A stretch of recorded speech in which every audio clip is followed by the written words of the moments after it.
শীত বিদায়ের ঋতুরাজ বসন্তের ফাল্গুনের প্রথম বুধবার উৎসবমুখর পরিবেশে বগুড়ার গাবতলী উপজেলায় অনুষ্ঠিত হয়ে গেল ঐতিহ্যবাহী পরাদহ মেলা। লোকমুখে শোনা যায় প্রায় 400 বছর আগে এই স্থানটিতে বটবৃক্ষের ছায়াতলে সন্ন্যাসীরা আশ্রম তৈরি করে।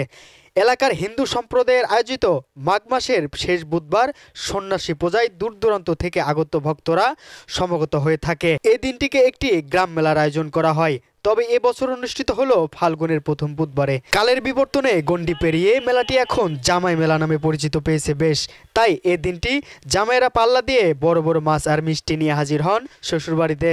জামাই মেলা তথা সব কিছুই ভালো, কিন্তু আসলে বছর শেষে এত রকম একটা বড় অ্যামাউন্ট ধরে পকেট ফাঁকা করা এটা একটু দুঃখজনক। যদিও ঐতিহ্যবাহী আনন্দের বিষয়, দেখা যাচ্ছে বছর শেষে একটা উৎসব, এটা যদি না করা হয় একটা মাইন্ড ফ্রেশের একটা বিষয় আছে। একটা সবাই পরিবার নিয়ে, পরিজন নিয়ে, আত্মীয় স্বজন নিয়ে একটা আনন্দ ঘন মুহূর্ত কাটবে, এটাই সবচেয়ে বড় পাওয়া। এখানে আচ্ছা কার্তিকর বাসায়, আমার বিয়ের বাসায় মাছ হলো 13 কেজি, 6500 টাকা। খুব আনন্দ লাগছে, খুব ভালো লাগছে। মেলায় রুই, কাতল, বোয়াল সহ হরেক রকমের দেশীয় বিশাল আকৃতির মাছ আর বাহারি রকমের মিষ্টির পসরা সাজিয়ে নানা রকমের খাবারের দোকান ও কাঠের আসবাবপত্র, খেলনা ও প্রসাধনীয় দোকান নিয়ে বসেছে ব্যবসায়ীরা।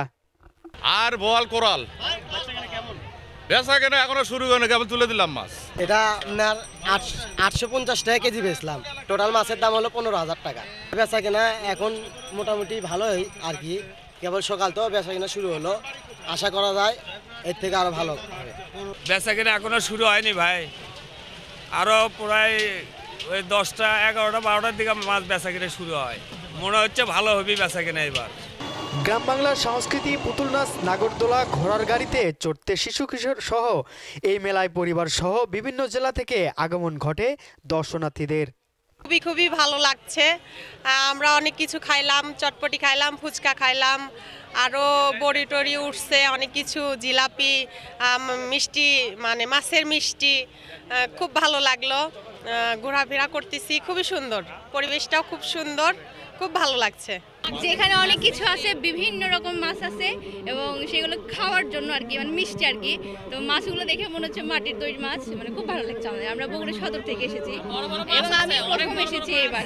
ঢাকা থেকে এসেছি, বেসিক্যালি আমার এক ফিল্ড ওয়ার্কের কাজ ছিল, পিএইচডি, সেই ফিল্ড ওয়ার্কের কাজে এসেছি। যে মেলা কেন্দ্রিক আমি কাজ করছি লোকমেলা নিয়ে, রাজশাহী অঞ্চলের লোকমেলা। সেই সূত্র ধরে আসা যে মেলার আসলে আগে কেমন ছিল সেটা তো আর দেখা যাবে না, বর্তমান অবস্থাটা দেখে আগের ইতিহাস জেনে বিবর্তনটা দেখাতে চাচ্ছি। এই ঐতিহ্যবাহী পরাদহ মেলাটি নির্বিঘ্ন করতে প্রশাসনের পক্ষ থেকে নেওয়া হয়েছে কঠোর নিরাপত্তার ব্যবস্থা। এই মেলায় আগত দর্শনার্থী মেলায় নির্বিঘ্নে কেনাকাটা করতে পারে সেই বিষয়ে আমাদের পর্যাপ্ত নিরাপত্তা ব্যবস্থা আছে এবং যাতে কোনো রকমের অপ্রীতিকর অসামাজিক কার্যকলাপ কেউ করতে না পারে সেই দিকেও আমাদের কঠোর নজরদারি রয়েছে। এই উপলক্ষে মোটরসাইকেলের চুরি হওয়ার প্রবণতাটা লক্ষ্য করা যায়। আমরা সেই বিষয়েও আমাদের সিভিল টিমকে দিক নির্দেশনা দেওয়া আছে, তারা যাতে মোটরসাইকেল বা ইজি বাইক, সিএনজি এইসব চুরি না হতে পারে সে বিষয়ে আমাদের নজরদারি বৃদ্ধি করা আছে। কালের বিবর্তন এবং আধুনিক সভ্যতার ভিড়ে দিন দিন হারিয়ে যাচ্ছে গ্রাম্য মেলা। তবে প্রায় 400 বছরের পুরনো ঐতিহ্যকে লালন করে গ্রাম বাংলার ঐতিহ্য ফুটে উঠেছে এই মেলায়। যুগ যুগ হতে বাঙালির প্রাণকে ধারণ করে এই মেলায় পরিণত হয় উৎসবমুখর। আব্দুল মমিন, চ্যানেল 1, বগুড়া।